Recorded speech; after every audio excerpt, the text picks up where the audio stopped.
End Time Watchman Part 2. Alright, I've talked with you about a couple of wildfire scenarios that could be popping up and taking place here in the not so distant future. Let me ask you this.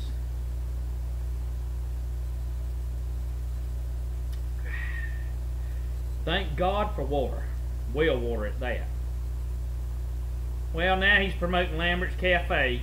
He must live close to it or his daddy owns it. I just thought I'd do that for being a sarcastic person that I am. No, I'm not promoting it. Just happened to be a cup I wanted to drink out of tonight. Picture this.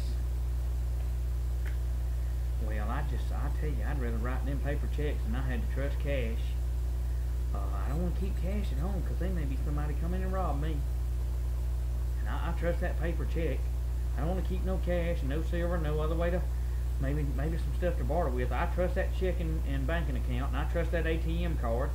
Here's another wildfire scenario that you will experience. Does End Time know the day or the hour? No, I don't. But End Time's telling you like it is. Think about this. Think about a wildfire scenario over a bank holiday. Ooh, man. They shut them down Thursday to Monday.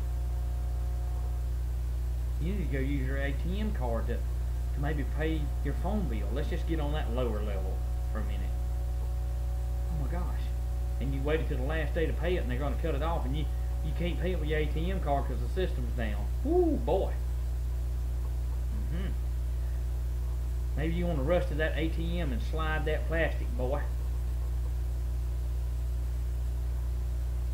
You slide and say, it says, no funds available at this time. And you know you got money in the bank. That's going to upset you because you depended on technology rather than intelligence and wisdom. Oh, I'm telling you what's coming. I'm telling you there's so many wildfires that's going to be struck across this nation, and they're going to begin to start and they're going to pop up, and it's kind of like there's so many firefighters to try to put them out and they can't do it.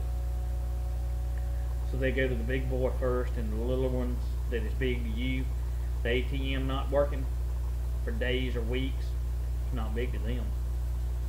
They planned it.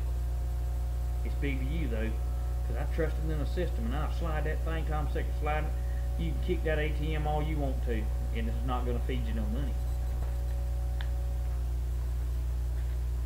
And now you don't have any way to buy anything if you're not in an area where people are rioting and beating each other down with bricks and stuff like that. Well, End Time, you're crazy. Oh, go back and look at the LA riots and see what it was about. It was a wildfire scenario. And by the way, the feds and all were watching it, studying it. They do.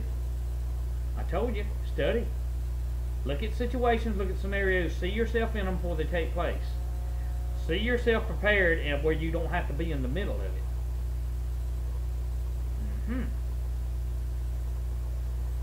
Well, I just don't like this dumb redneck. I know you don't like me because I'm real deal, baby. But that's fine. But when that ATM slid and the money won't come out of it, look, I experienced that years ago.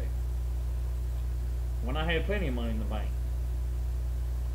But I was working a little late and didn't go there and get me no cash, and I wanted to go do something, and knowing good and well I'd worked myself to death for it, and I'd slide that ATM card and it said, whoo,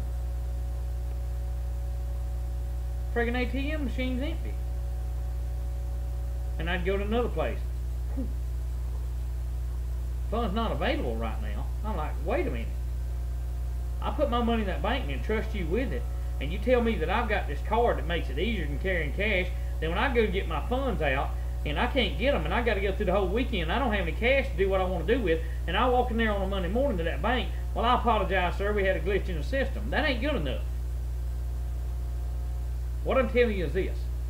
What they're telling you is foolproof, and they taught you into this for years and years and years about a bank and trust them. See, they put a fear factor in you to trust them because you don't need to keep your cash.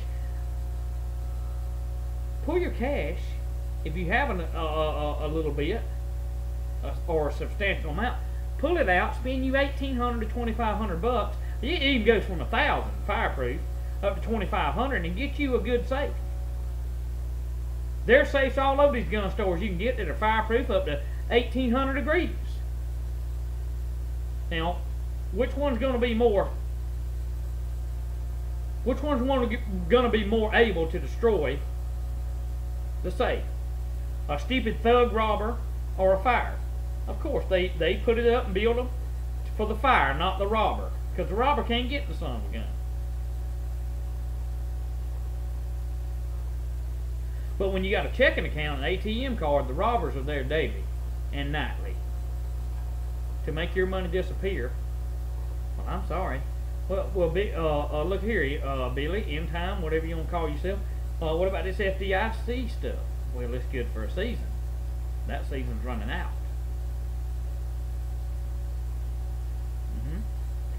Another wildfire scenario. Oh Lord, as I get into this, it's finna get deeper. Okay.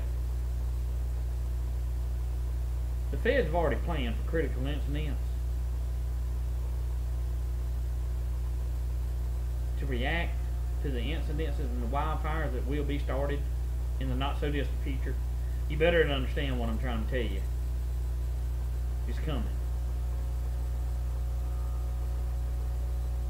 I told you in video after video to get out of the big cities if you had any money.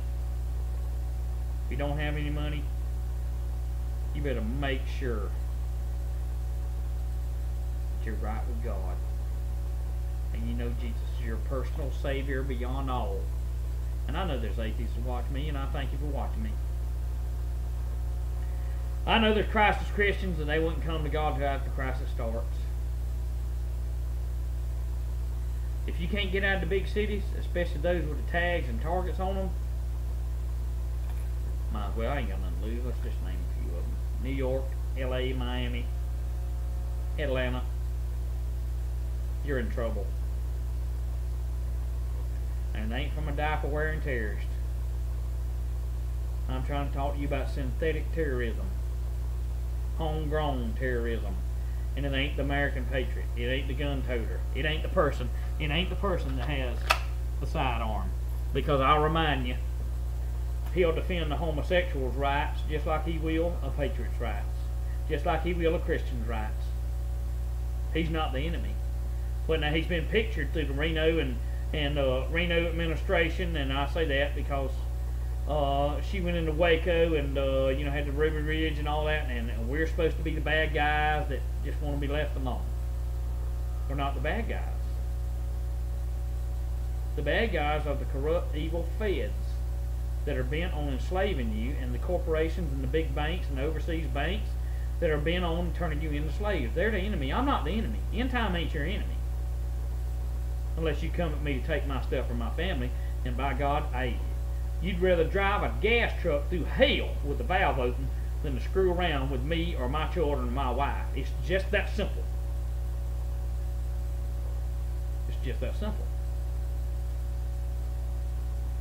Now, having said that, I've got friends across this nation that I'll be glad to take a bullet for. Not a problem to me. Not a problem to me.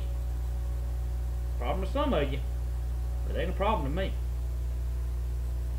But that's the difference between a man and a mouse. You see.